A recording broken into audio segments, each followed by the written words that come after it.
So here we go. We're talking about the Latina case today. Actually, earlier on I made a video, but then by chance I didn't save it. So here I am doing it again. Hope it's get better. It's getting better this time. Yeah. So let's dive into it. So Latinos have three properties, which are gender, number, and case. I think for gender and number, it's easier to understand because in most of the modern European languages, we got gender and number. So for Latinos, in terms of gender, they have masculine, neuter, and feminine. So, gender does not only mean biological gender. Of course, if something was obvious biological gender is gonna be kin is gonna be masculine and queen is gonna be feminine. But for inanimate objects such as table, light, they all have gender. And for number, they are singular and plural. So singular means one, and plural means more than one. I think it's very easy to understand. So case, I think this is the tricky part of the Latinos. So for Latinos, there are 6 cases, which are nominative, accusative, genitive, dative, ablative, and vocative. And now we're going to dive into each of them and talk about the function and usage of each of them. The first is nominative case. So nominative case, there are 2 usage. The first one is a subject of a sentence. So subject meaning the thing or a person that takes the action, doing the action. Okay, so let's look at the example sentence. I am going to school. Here, I am taking the action of going to school, hence I am the subject of the sentence. So hence I will be in the nominative case. Here, I am a girl. Despite I didn't do an action, but I am still I'm talking about myself, still the subject of a sentence. So for those kind of sentences, it's kind of different from sentence with action verbs, and we will talk about them in the next, just right after. And the third example is Mike went to class. So Mike took the action of going to class, hence Mike is subject of this sentence, hence Mike will be in the nominative case. And the second usage is the predicate nominative. So the predicate nominative, let's look at the sentence, I am a girl. So for those kind of verbs, to be, to become, or to seem, so those verbs are, we call them the linking verbs. So which links some description or some properties regarding the subject, linked it with the subject. So here, despite I am a girl, there's no action verbs, but there's a linking verb, to be, am, in the sentence. So what comes after those linking verbs will also be in the nominative case. So they are called the predicate. So they are describing to the subject. Hence, a girl here will also be in the nominative case.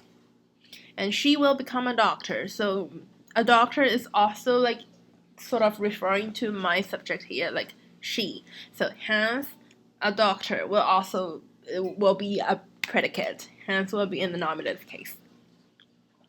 The next case is accusative case. So for accusative case, there are 2 usage here.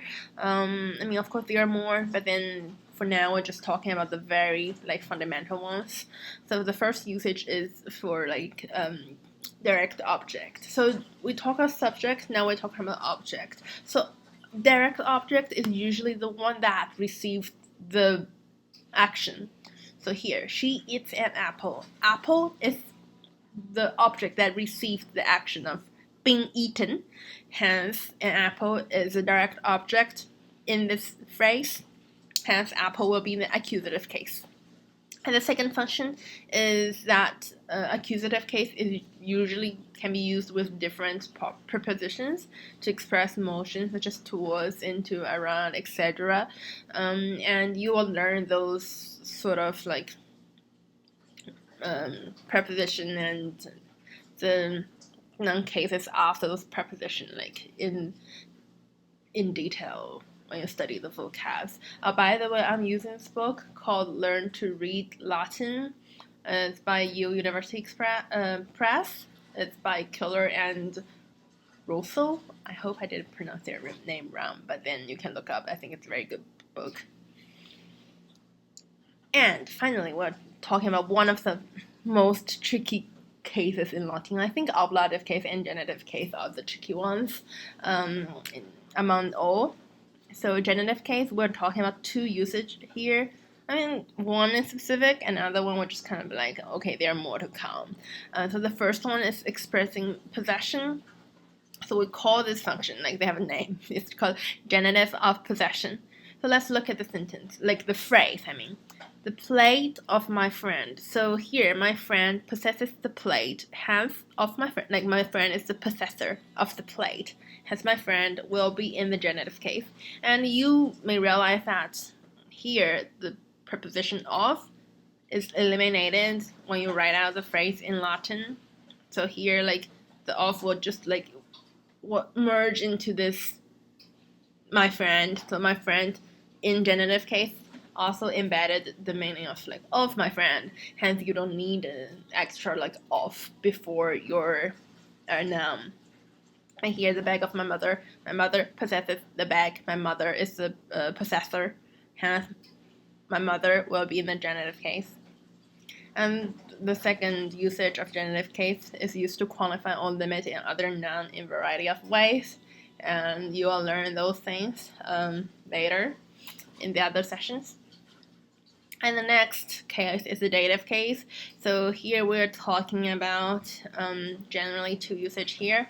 The first is to express the person or thing that interested or affected by the action of a verb.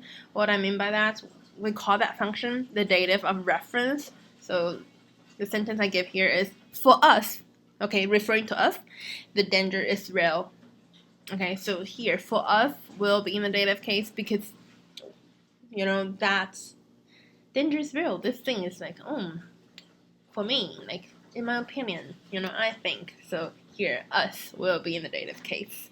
And the other usage is indirect object. I mean, like the function, like we actually name those function like dative of IO, indirect object. So we talk about direct object, which is the object or things that receive the action, but then indirect object is not like directly receiving the action, like not, but it's also affected by the action. I think let me put it in that way. It's more like clear. So I give the apple to the soldier. So to the soldier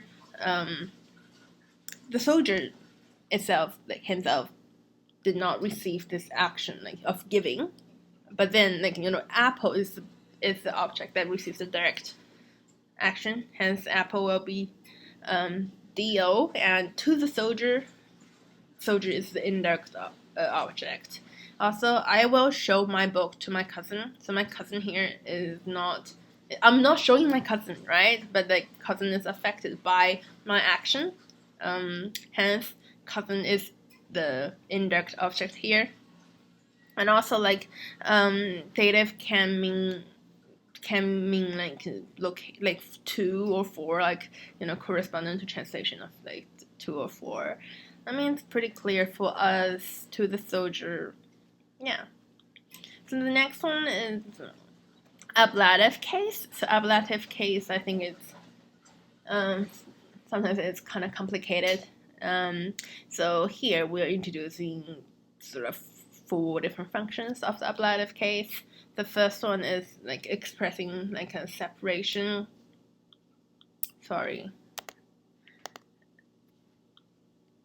Expresses separation corresponding to like from in English. So such as like, I'm from California. So like when I speak of this sentence, I'm from California, it may hint that right now California is like, I'm not in California right now. It's kind of like, I am distant away from California. Hence, you kind of feel like that separation, like distance between me and California.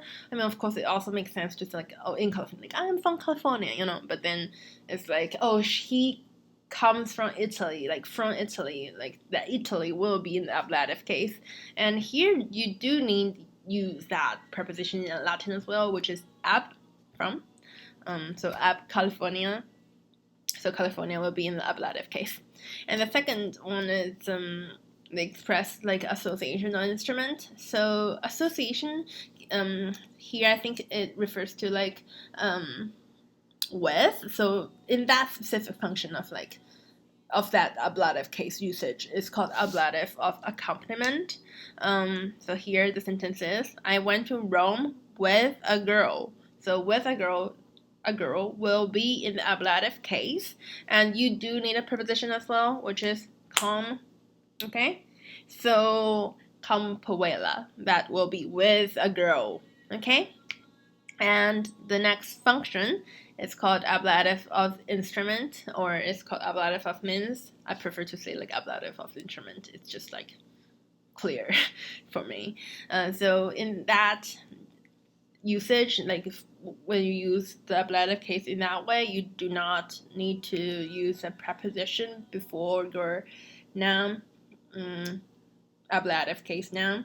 So I went to Rome by bike. So bike will be in the ablative case, and you do not need to add a preposition in Latin before bike.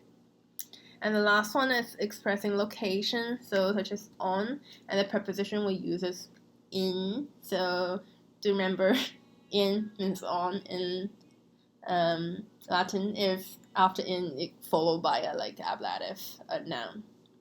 Yeah.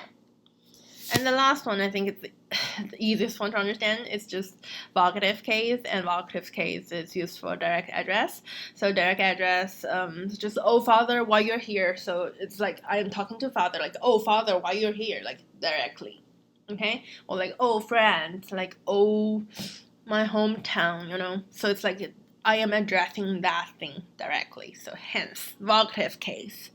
So here are all the cases, just in summary. Nominative, subject, nominative, predicate, genitive of possession, dative of reference, dative of indirect object, accusative direct object, ablative of accompaniment, ablative of instrument, ablative, location, vocative, direct address.